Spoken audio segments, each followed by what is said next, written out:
का जो सेम 4 का सिलेबस स्टार्ट करने जा रहे हैं, जिसमें हम सबसे पहला चैप्टर करेंगे deduction out of gross total income. ठीक है। डिडक्शंस का मतलब क्या होता है?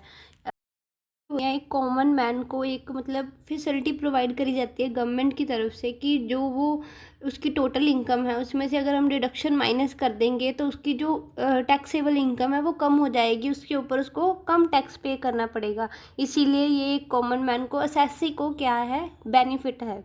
ठीक है। जीटीआई का मतलब क्या है? Gross total income. Gross total income वो इनकम होती है जो हम 5 हेड को जो इनकम 5 हेड जो हमारी salaries, house property, PGBP, capital gain and other sources है, उसकी इनकम को जो प्लस करके हमारे पास हमारी टोटल इनकम आती है उसे हम बोलते हैं जीटीआई। इस पर हम टैक्स कैलकुलेट नहीं कर सकते। जीटीआई से हम पहले डिडक्शन को माइनस करेंगे, फिर उसके बाद हम इसमें से इसके ऊपर जो हमारे पास इनकम बच जाएगी उसको हम बोलते हैं टोटल टैक्सेबल इनकम। उसके ऊपर हमें टैक्स पे करना पड़ेगा।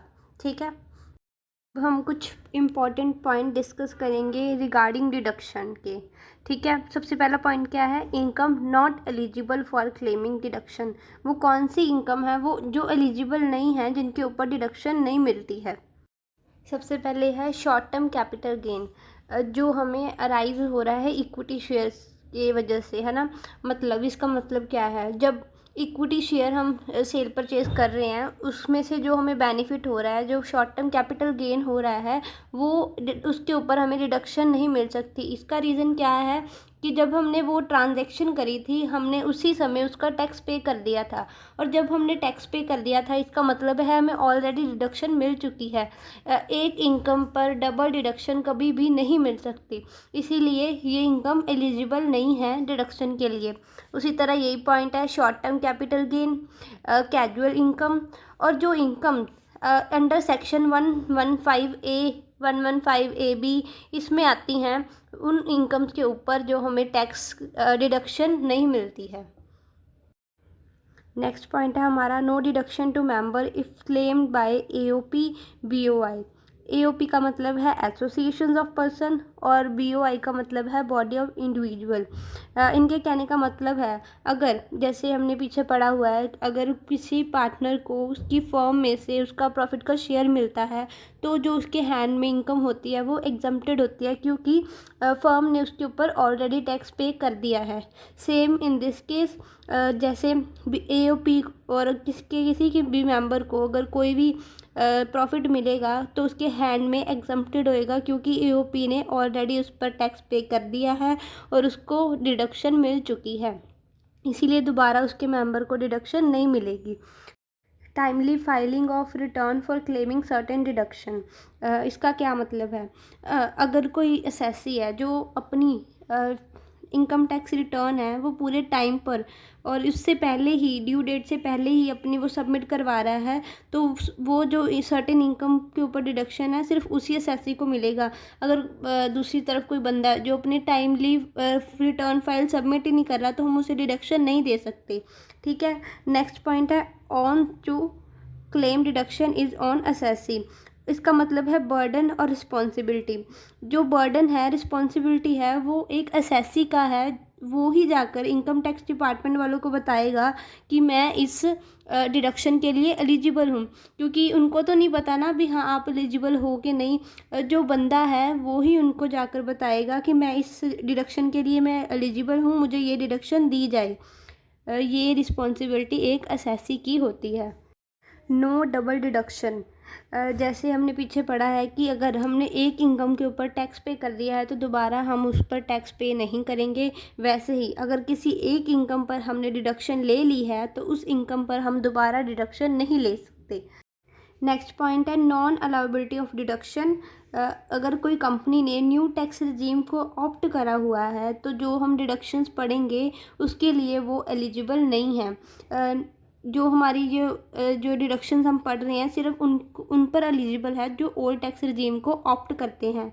न्यू टैक्स रिजीम वालों को सिर्फ ये 2 डिडक्शंस मिलेंगे, डिडक्शन अंडर सेक्शन JJAA और 80M की टू अ कंपनी। ओके।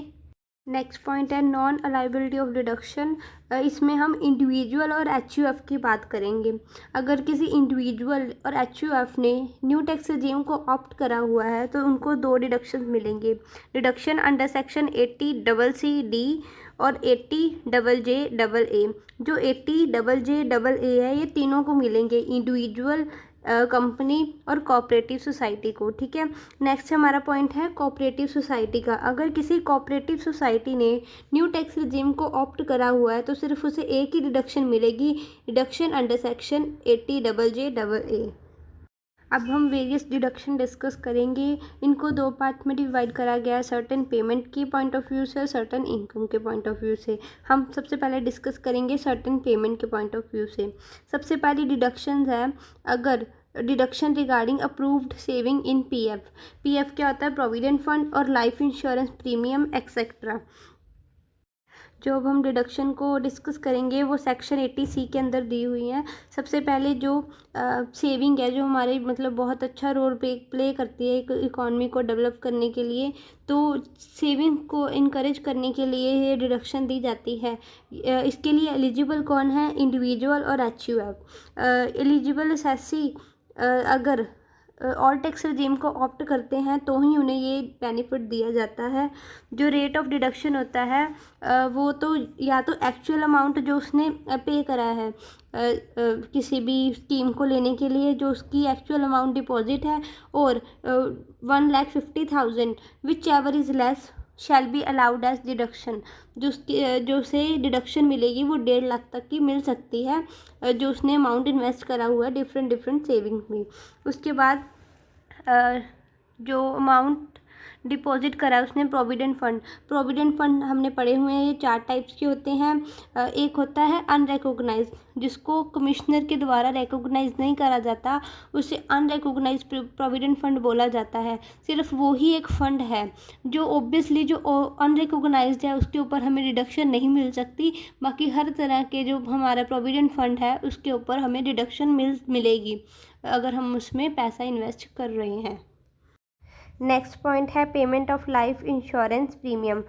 जो अगर कोई भी एम्प्लॉई लाइफ इंश्योरेंस जो उसने प्रीमियम है वो पे करता है तो उसे डिडक्शन मिलेगी। डिडक्शन की प्रोविज़न क्या है? एक्चुअल प्रीमियम पेड, जो उसने एक्चुअल में प्रीमियम पेड करा है और जो प्रीमियम उसके बिहाफ पर उसके एम्प्लॉयर ने पे करा है, या फिर 20% of sum assured. Sum assured क्या होता है? जैसे ये सर्टेन है कि मैंने पॉलिसी ली है कोई भी, मुझे 10 साल के बाद 10 लाख रुपए मिलेंगे। जो मेरी 10 लाख अमाउंट है ये सम एश्योर्ड है, ये मुझे मिलेगी ही मिलेगी 10 साल के बाद। और इन तीनों में से जो भी कम होगा वो हमें डिडक्शन के तौर पर अलाउ कर दिया जाएगा। कोई भी एसएससी अपने नाम पर ये लाइफ इंश्योरेंस ले सकता है, अपनी वाइफ के नाम पे या हस्बैंड के नाम पे, अपने बच्चों के नाम पे, और कोई भी एचयूएफ ये प्रीमियम ले सकती है फॉर अपने मेंबर के लिए। ठीक है। उसके बाद जो हमारी पॉलिसी है, अगर बिफोर 1/4/2012 के पहले है तो उसे 20% लिमिट है। ठीक है।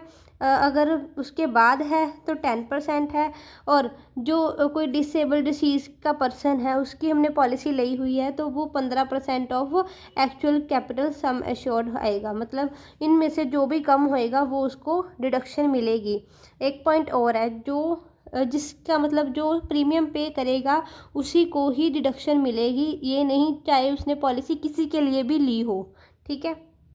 इसका जो लॉक इन पीरियड है ये 5 साल का होता है। अगर 5 साल से पहले किसी आदमी ने प्रीमियम पे करना बंद कर दिया है तो उसको जो भी अमाउंट रिसीव होएगी बाद में उसके ऊपर उसको डिडक्शन नहीं मिलेगी। ठीक है।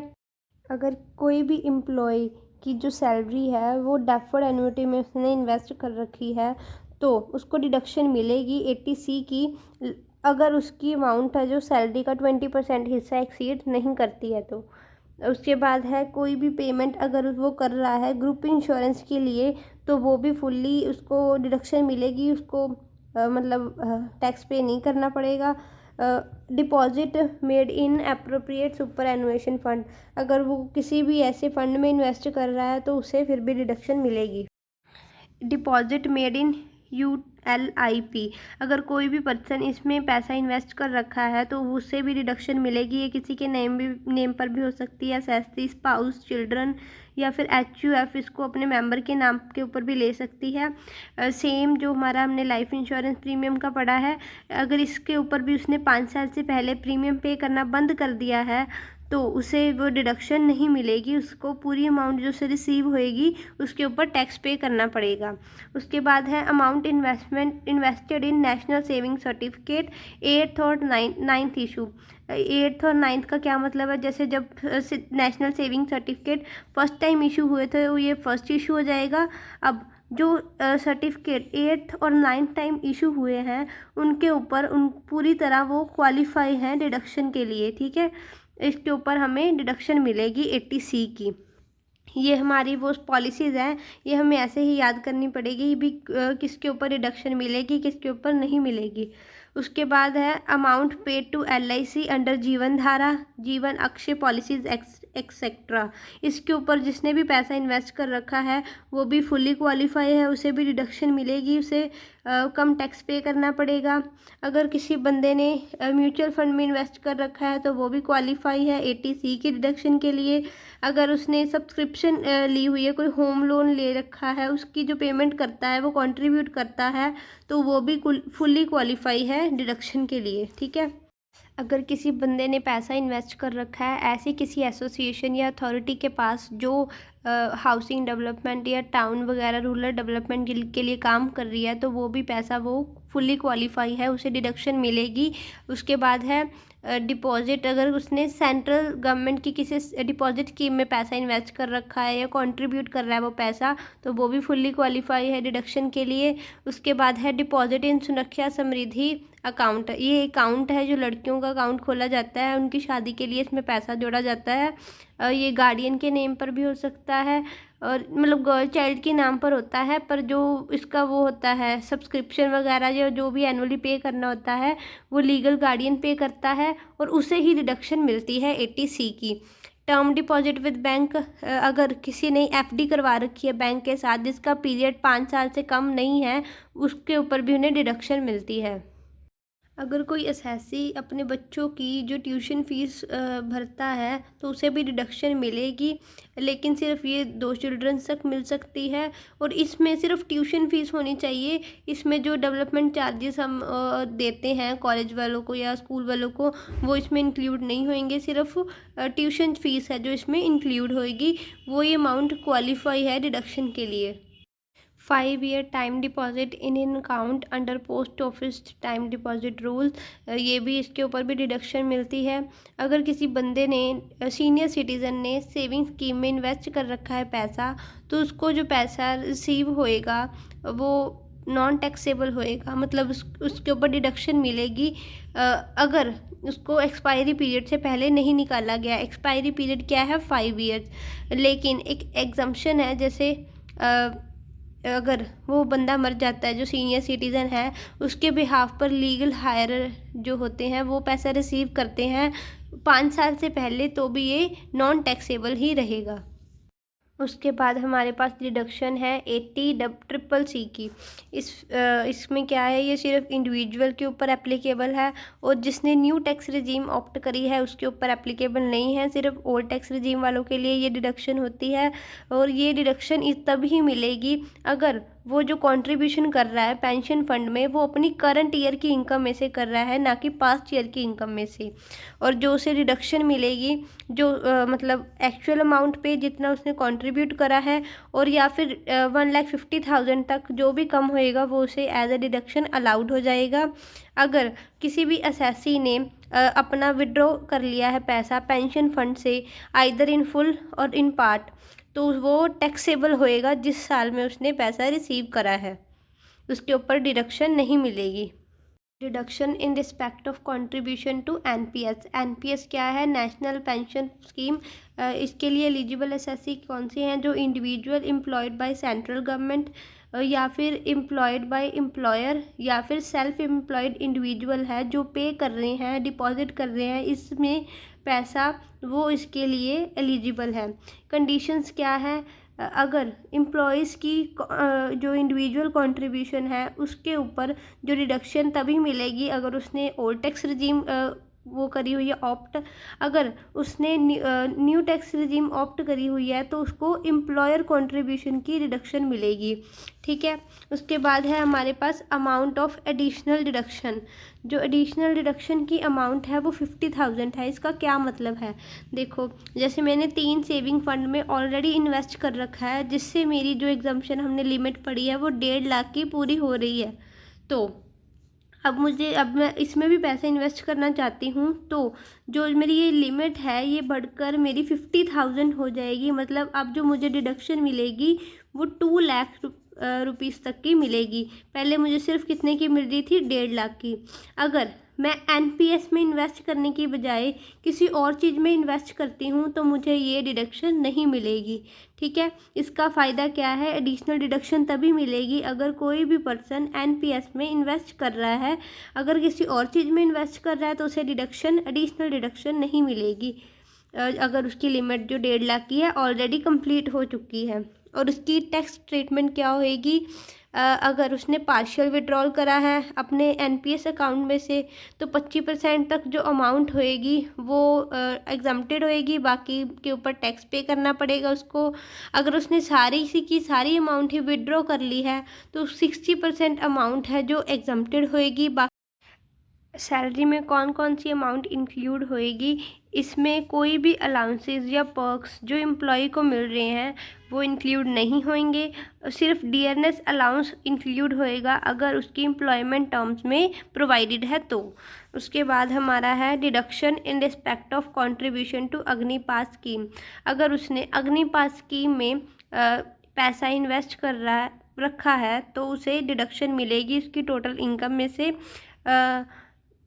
ये इसके ऊपर शॉर्ट नोट भी आता होता है, तो इसे आप नेट से सर्च करके आगे भी पढ़ सकते हो। यहाँ पर हमारी 80C की जो डिडक्शंस है वो कंप्लीट होती हैं। अब हम नेक्स्ट वीडियो में 80D की डिडक्शंस पढ़ेंगे।